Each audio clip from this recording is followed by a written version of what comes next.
Hello from Rob and me, welcome to the programme. First tonight, a cautious welcome from campaigners in our region for the £100,000 interim payments recommended for victims of the contaminated blood scandal.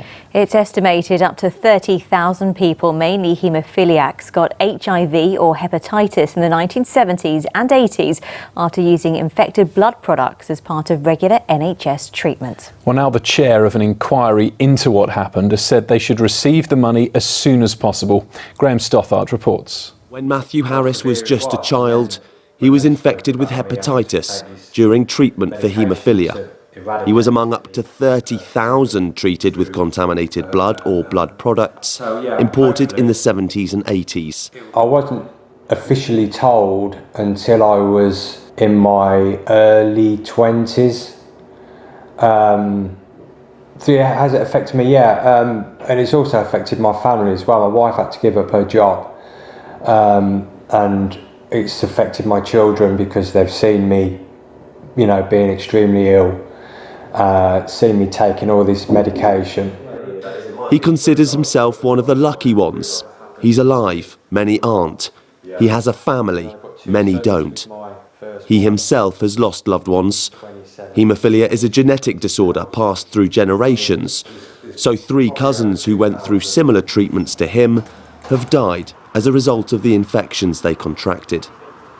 It's estimated between 2,000 and 3,000 people nationally have lost their lives in this way. These are some of them. There have been protests for years, calling for recognition of the disaster and compensation. Now an inquiry led by Sir Brian Langstaff has recently said that there should be an interim payment of £100,000 given to victims as soon as possible. Are made to all the infected people and all the bereaved partners who are currently... But when that will happen is still unknown.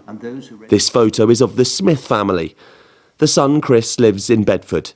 His dad died in 1986 of HIV/AIDS contracted from infected blood.